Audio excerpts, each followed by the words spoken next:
Fala galera, beleza? Hoje a gente vai dar início à nossa segunda aula sobre o movimento circular uniforme. Nós vamos mostrar grandezas mais adequadas para o estudo do movimento circular, que são as chamadas grandezas angulares. O que são grandezas angulares? Elas são grandezas que são definidas a partir de medidas de ângulos. Embora a gente possa calcular o ângulo em graus, a gente está interessado principalmente no seu valor em radianos. Um radiano é o ângulo central de uma circunferência associado a um arco de comprimento L igual ao raio dessa circunferência. Então, se eu tiver uma circunferência em que o ângulo central vai valer 1 radiano, então o meu comprimento de circunferência aqui, que descreve esse arco, vai ter o mesmo valor do raio dessa circunferência. E esse 1 radiano a gente tem aproximadamente 57 graus, certo? Mas, se essa medida angular aqui não for 1 radiano, então é porque esse comprimento aqui de arco é diferente do raio da circunferência. Então eu posso calcular esse valor aqui desse ângulo através da divisão do comprimento da circunferência pelo raio e eu vou obter esse ângulo aqui em radianos, certo? Beleza. Agora imagine a seguinte situação. Vamos considerar uma partícula que está executando um certo deslocamento linear, que a gente vai chamar aqui de ΔS, ao longo de uma circunferência de raio r. Dessa forma, a gente pode dizer que ela cumpriu um deslocamento angular, Δθ, pelo ângulo central, associado a esse deslocamento ΔS. Dessa forma, a gente pode calcular em radianos o valor desse deslocamento angular através da razão entre o meu deslocamento linear e o raio dessa circunferência. Só para lembrar que o deslocamento é uma grandeza vetorial. Então ela possui módulo, direção e sentido.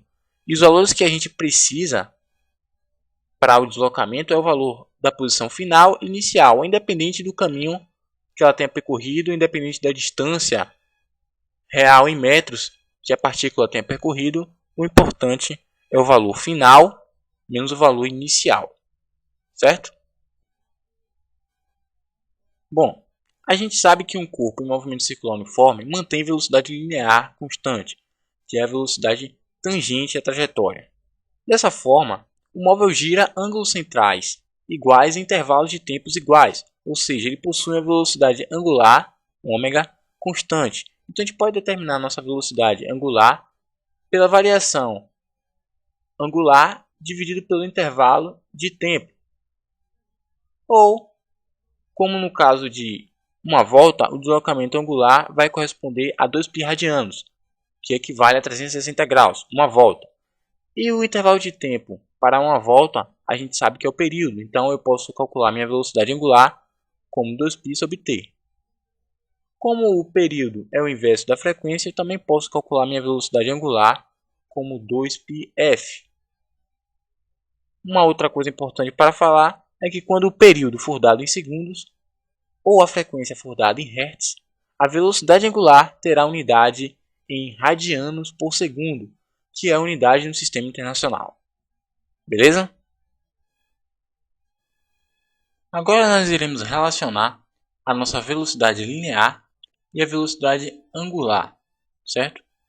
Bom, imaginemos que um corpo percorra uma trajetória circular de raio r com velocidade angular ômega e velocidade linear tangente à curva v. A gente sabe que velocidade média é ΔS sobre ΔT. No caso, Δθ é ΔS sobre r. Então, quando eu multiplicar Δθ vezes r, eu tenho o meu deslocamento linear, dividido pelo intervalo de tempo. Δθ dividido pelo ΔT, a gente sabe que é a velocidade angular. Então, v igual a ômega r. Então, se você não sabia da origem dessa equação, você já viu essa equação, mas você não sabia porque a velocidade é igual a ômega vezes r, vem disso aqui, certo? Então, a gente tem aqui uma comparação. A velocidade linear que é a velocidade tangente à curva, é a rapidez com que o corpo percorre essa trajetória circular em metros por segundo para o sistema internacional, a gente tem que a velocidade linear vai ser o ΔS sobre ΔT. Para uma volta, o ΔS é o próprio comprimento da circunferência, 2πr. E quando a gente tem uma volta completa, o intervalo de tempo associado é o período, t. Como o período é o inverso da frequência, eu também posso calcular minha velocidade linear por 2πrf. Essa velocidade vai sair em metros por segundo se o meu período estiver em segundos ou se a minha frequência estiver em hertz. Já a minha velocidade angular vai ser a variação angular dividido pelo intervalo de tempo. No caso de uma volta, a variação angular vai ser 360 graus, que equivale a 2π radianos. Para uma volta completa, o intervalo de tempo associado vale o próprio período. Como a gente sabe que o período é o inverso da frequência, então eu tenho também que a minha velocidade angular vale 2πf. Se essa frequência for dada em hertz e esse período for dado em segundos, a minha velocidade angular terá unidade de radiano por segundo, certo? Agora nós iremos definir a nossa função horária da posição angular. A figura mostra uma partícula descrevendo um movimento circular uniforme em uma circunferência de raio r. Ela parte da posição S0 para um instante de tempo t igual a zero e vai até uma posição S para um instante de tempo qualquer. Em correspondência a esses arcos de circunferência, S0 que vai até aqui e S que é esse ângulo aqui todo, a gente tem como definir em radianos sua posição angular inicial, θ0, e a posição final, θ. Então a gente pode fazer isso da seguinte maneira. θ0 vai ser S0 sobre R, como a gente já viu anteriormente. E θ será S sobre R. A gente tem que, para o movimento uniforme, a posição em função do tempo, a função horária da posição em função do tempo, é dada por S igual a S0 mais VT. Então eu posso dividir toda essa equação aqui por R, e eu vou ter S sobre R igual a S0 sobre R, mais V vezes T sobre R, onde S sobre R vale θ, S0 sobre R vale θ0, e V sobre R vale ômega, que é a nossa velocidade angular. Então a função horária da posição angular do móvel no movimento circular uniforme é dado por essa equação aqui, θ igual a θ0 mais ômega vezes t. Beleza? Agora a gente vai resolver nossa primeira questão exemplo da aula de hoje para a gente fixar tudo o que a gente aprendeu até agora, certo? O disco da figura abaixo gira em torno do centro O, completando uma volta a cada 2 segundos. Ou seja, esses 2 segundos aqui vai ser o meu período, é o tempo necessário para que o móvel complete uma volta no movimento circular.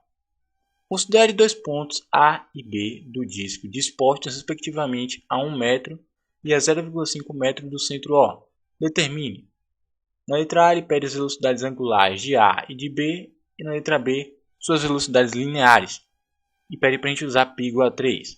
Observe que A e B estão presos no disco. Dessa forma, eles irão girar com a mesma velocidade angular do disco e com o mesmo período. Então eu posso calcular as minhas velocidades angulares para o ponto A e para o ponto B da seguinte forma. A velocidade angular do disco é igual à velocidade angular do ponto A, que é igual à velocidade angular do ponto B, que equivale a 2π sobre t, onde t é o período, e no nosso caso vale 2 segundos. Então 2π sobre 2, a velocidade angular do ponto A e do ponto B vale π radianos por segundo.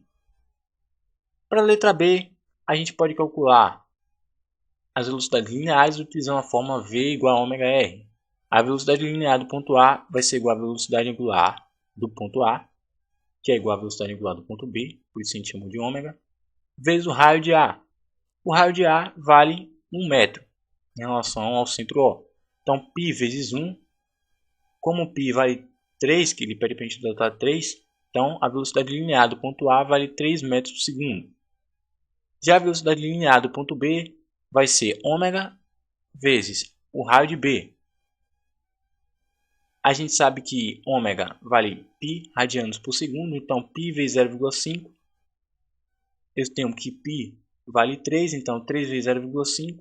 Então a minha velocidade linear do ponto B vale 1,5 metros por segundo. Beleza? Agora nós iremos para o nosso segundo exemplo. Um carro trafega em uma estrada circular de raio igual a 250 metros com velocidade escalar constante de 90 km por hora. Então, se eu transformar 90 km por hora para metros por segundo, eu vou dividir por 3,6, que dá 25 metros por segundo. Na letra A, ele pede qual o deslocamento angular do carro no intervalo de 10 segundos. E na letra B, ele pede qual a velocidade angular do carro. Então, eu posso calcular aqui primeiro o meu deslocamento linear, que vai ser ΔS igual a velocidade vezes o intervalo de tempo. Minha velocidade linear vale 25 metros por segundo, vezes o intervalo de tempo, que é o que ele dá aqui, 10. Então, 25 vezes 10, 250 metros. Eu sei que Δθ é ΔS sobre o raio. Meu ΔS vale 250 metros, o meu raio vale 250 metros. Então, a minha variação angular vale 1 rádio, que é o deslocamento angular que ele pede. Na letra B, ele pede a velocidade angular do carro. Eu posso então fazer que ômega é igual a velocidade linear dividido pelo raio. E minha velocidade linear vale 25 metros por segundo, meu raio vale 250 metros, então eu vou ter 0,1 radiano por segundo, que será a minha velocidade angular no sistema internacional. Beleza? Agora vamos para o nosso terceiro exemplo. O relógio analógico de uma igreja em perfeito estado de funcionamento marca exatamente 5 horas. Nesse momento, qual o menor ângulo em graus entre os ponteiros das horas e dos minutos? Observe que num círculo de um relógio, para uma volta completa, ele possui 360 graus, que é o deslocamento angular. O relógio possui 12 marcos que vão marcar as horas no relógio. Então, se eu pegar esses 360 graus e dividir por 12, eu vou conseguir saber o deslocamento angular entre dois marcos consecutivos. 360 graus dividido por 12 dá 30 graus, ou seja, entre um marco e outro, eu vou ter um deslocamento angular de 30 graus. Como são 5 intervalos, do ponteiro dos minutos para o ponteiro das horas, 1, 2, 3, 4, 5, e cada intervalo desse vale 30 graus, eu vou fazer 30 vezes 5 e obter então o valor aqui do menor ângulo entre o ponteiro das horas e dos minutos igual a 150 graus.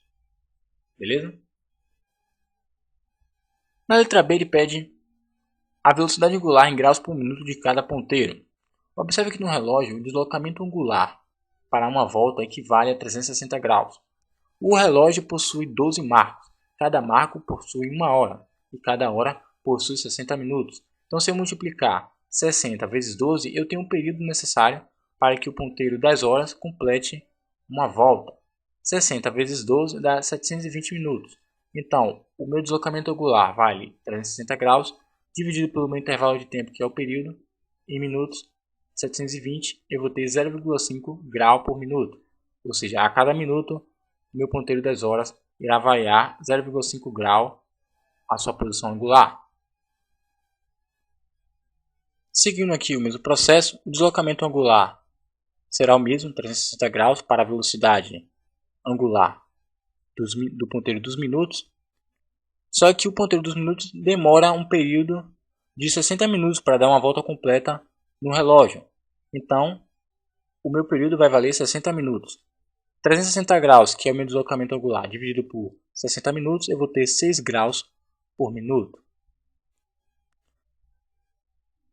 Na letra C ele pede o seguinte: o ponteiro das horas e o ponteiro dos minutos estarão superpostos às 5 horas, x minutos e y segundos. Obtenha x e y. Ou seja, ele está dizendo que em algum instante de tempo, o ponteiro das horas e o ponteiro dos minutos estarão na mesma posição. O problema é que o ponteiro das horas está a 150 graus adiantado em relação ao ponteiro dos minutos. Ou seja, para qualquer deslocamento angular que o ponteiro das horas tenha, o ponteiro dos minutos vai ter que ter esse mesmo deslocamento e ainda superar os 150 graus de diferença entre eles, para que em algum instante de tempo ele possa alcançá-lo, que o ponteiro dos minutos possa alcançar o ponteiro das horas. Então, eu vou montar minha equação da seguinte maneira. O deslocamento angular do ponteiro das horas vai ser Δθ igual a velocidade angular das horas vezes ΔT. E como o ponteiro dos minutos tem que superar esses 150 graus para alcançar o ponteiro das horas, o deslocamento angular que o ponteiro das horas tenha, eu vou somar ainda com 150 e vou ter a minha velocidade angular para o ponteiro dos minutos vezes o intervalo de tempo correspondente. Então eu vou resolver essa equação para achar o meu intervalo de tempo. Δθ igual a velocidade angular para o ponteiro das horas vezes o intervalo de tempo, eu vou multiplicar por menos 1 e vou somar as duas equações. Eu vou ter que Δθ menos Δθ mais 150 é igual a velocidade angular do ponteiro dos minutos vezes o intervalo de tempo menos a velocidade angular do ponteiro das horas vezes o intervalo de tempo, quando eu somo essas duas equações. Vou colocar o meu intervalo de tempo em evidência. Eu tenho que a velocidade angular para o ponteiro dos minutos vale 6 graus por minuto, o das horas vale 0,5 graus por minuto. Então, quando eu subtrair 6 menos 0,5, eu vou ter 5,5. 150 dividido por 5,5, meu intervalo de tempo vale 27,27 minutos. Mas ele quer em minutos e em segundos. Eu posso separar aqui 27 minutos mais 0,27 de 1 minuto. 1 minuto tem 60 segundos, então 0,27 vai ter 16 segundos. 0,27 de 1 minuto vai ser 16 segundos. Ou seja, o meu valor de x vai valer 27, que é o valor em minutos, e o meu valor de y vai valer 16, que é o meu valor em segundos. Bom, a nossa terceira questão foi isso. Beleza? Finalmente chegamos na nossa última questão da aula de hoje. Eu vou ler aqui com vocês. A função horária da posição angular de uma partícula em tráfego numa circunferência de raio igual a 1 metro é dada por θ igual a 2 mais 4 vezes t no sistema internacional. Logo, os valores de posição angular serão dados em radianos e os valores de instante de tempo serão dados em segundos, que são as unidades para o sistema internacional. Na letra A, ele pede a posição angular inicial e a velocidade angular da partícula. Na letra B, a sua velocidade linear. Na letra C, o período e a frequência de seu movimento. Então, eu tenho aqui a função horária da posição para o movimento circular uniforme, θ igual a θ0 mais ômega-t. E eu posso comparar com essa equação que ele deu, θ igual a 2 mais 4 vezes t. Logo, eu posso perceber que o meu θ0, que é a minha posição angular inicial, vale 2 radianos. E a minha velocidade angular vale 4 radianos por segundo, porque esse 4 daqui equivale a esse ômega que está aqui. Na letra B, ele pede a velocidade linear da partícula. Eu tenho a minha velocidade angular ômega em radianos por segundo. O raio ele deu que é 1 metro. Tenho tudo no sistema internacional. Então 4 vezes 1, eu vou ter minha velocidade também no sistema internacional, 4 metros por segundo. Na letra C, ele pede o período e a frequência. Eu tenho que ômega é igual a 2π sobre t. Eu tenho que ômega vale 4. Então, se eu passar esse 4 para cá dividindo, eu tenho que o meu período vale π sobre 2 segundos. Eu sei que a minha frequência é o inverso do período. Então, a frequência vai ser 1 dividido por π sobre 2. Eu vou conservar a primeira e vou multiplicar pelo inverso da segunda. Então, vai ficar 2 sobre π Hz. Eu conservo 1 e multiplico por 2 sobre π. A resposta dá 2 sobre π Hz. Bom, pessoal, o que eu queria mostrar para vocês do movimento circular nessa aula foi isso. Espero que vocês tenham absorvido. Foi uma aula bastante densa. Até a próxima. Valeu!